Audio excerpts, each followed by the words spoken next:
हर हर महादेव। शिव गुरु माता पार्वती के चरणों में प्रणाम। देखी एगो ई शिव चर्चा बा कि भक्त के त्याग, भक्त का अपना शिव गुरु ला, अपना अतिथि ला का त्याग कैले। कथा को ऐसे बा कि कथा में बा कि एगो बहुत घनघोर जंगल में एगो पति पत्नी रहत रहे लोग। पति पत्नी भगवान शिव के बहुत बड़ा पुजारी रहे लोग। और उनकर पति जे रहन से शिकार मार के ले आवस आ जंगल में शिकार करके खात रहे लोग। अब भगवान के भी भक्त रहे लोग। एक दिन के बाद बाकी देखी जब भगवान के कृपा से एक दिन के बाद का भइल कि एक दिन शिव जी कहले कि देखा एकर परीक्षा लेवे के चाहिए कि ई अतिथि के सेवा करता कि ना। यह सोच के भगवान शिव एगो अतिथि के रूप में उनका घरे चल गए। जंगल में गए तो उनका द्वारी पर से जब भिक्षा मांगले आ उस भिक्षा मांग के खले कि देखी शाम के समय हो गल बा, ना हो तो आज के रात हमरा हिये रुके के बा, हम आगे नहीं जा सकत, आगे घनघोर जंगल बा। तो दोनों पति पत्नी कहनी जा कि ठीक बा आज हिये रह जाई। जब रात भइल, जब सब कोई खाना उना खा कर जब सूते के टाइम आयल तो वो झोपड़ी में ऐसा रहे कि झोपड़ी में सिर्फ दोनों जनी पति पत्नी रहे लोग। दो ही जना के जगह रहे सूते के। वो तीन आदमियों में केहू तरह से ना समझ सूत सकत रहे लोग।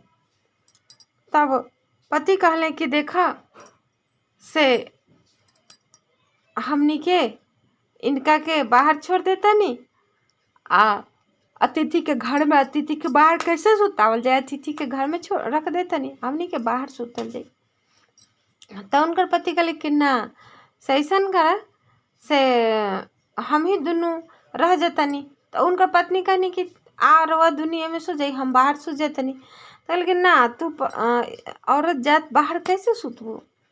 तो फिर कहले कि ऐसन बा कि देखा इ अतिथि बाड़न, तू घर में रह, अतिथि ये रहियन, तू इनकर सेवा करा रात भर जग के, हम बाहर जग के इनकर सेवा करतनी कि कहीं कोई जानवर उनवर ना आ जाए, कुछ आ ना जाए। यह सोच के पत्नी वारी तो रात भर उनका पंखा झलत रहली अतिथि के। अतिथि सुत गए और शिकारी के पत्नी रात भर उनका अपन आंचल से पंखा झलत रहली।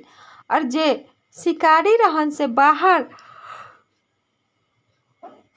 धनुष मान ले करके बैठल रहन कि कहीं कोई शिकारी ना आ जाए, यह सोच के बैठल रहन।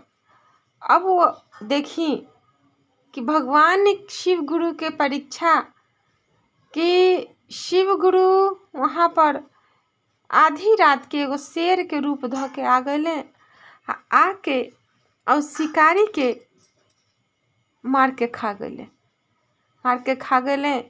जब सवेरे भइल तो उनकर पत्नी बेचारी जब सवेरे भइल तो बाहर निकलली तो इधर उधर देखा तारी अपन पति के, तो उनकर पति न रहल। कुछ दूर पर देखा तारी कि उनकर पति के कपड़ा रहे हड्डी जैसे फेंकल रहे। अब तो वो बहुत चिल्ला के रोए लगली, कहली कि हे भगवान हमरा साथे का हो गई, हमर पति के तो लागत शेर खा गई। जब पति ही हमर ना रहन तब हम जी के का करे। यह कह के बहुत जोर जोर से रोए लगली। इतना रोए लगली जब उनका रोआई से अब वो अतिथि कहता रहे कि देखा मत रोआ। अब वो केहू के बात नहीं मानत, कहा तरी कि ना हम अब अपने पति के बगैर कैसे जी सकतनी।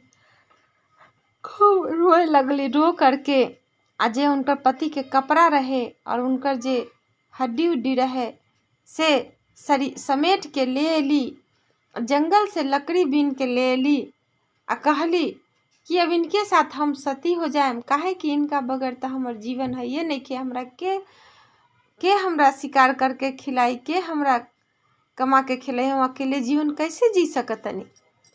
यह सोच के अपना चिता के तैयारी करके उहे पर अपन पति के कपड़ा धो देली आ अपने ऊपर बैठ गईली आ कहली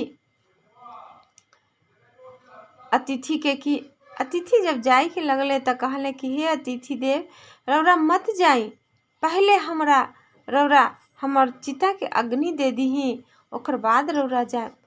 तब अतिथि कहले कि ना, तू ऐसे मत कर। कहले कि ना, हम अपना पति के बगैर नहीं रह सकत। ऐसे सोच के, ऐसे कह के अपना अतिथि के कहा तरी कि रौरा हमर चिता के अग्नि दे दीही, हम जल के भस्म हो जाए अपना पति के साथ।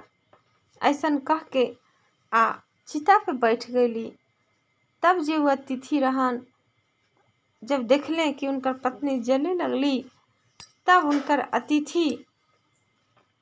जब अतिथि कहता रहे कि तू इतना मत चिंता कर, कह के अपन स्वरूप वहीं पे दिखा दिहले। कहली कि देखा, हम भगवान शिव हैं। हुए पर उनकर पति भी उनका साथ में खड़ा हो गए। उनकर पत्नी कहतरी कि ई सब कहा।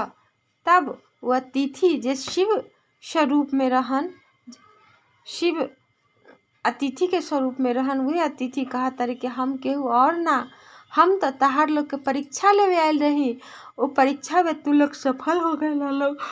अगर कुछ मांगे के हुई तो मांग ला। कहले कि ना प्रभु, अब हमरा का चाहिए राउर दर्शन के सिवा। कह के फिर भगवान कहले कि हमर भक्ति से तारा लोग के आगे जन्म में राजा होवा लोग।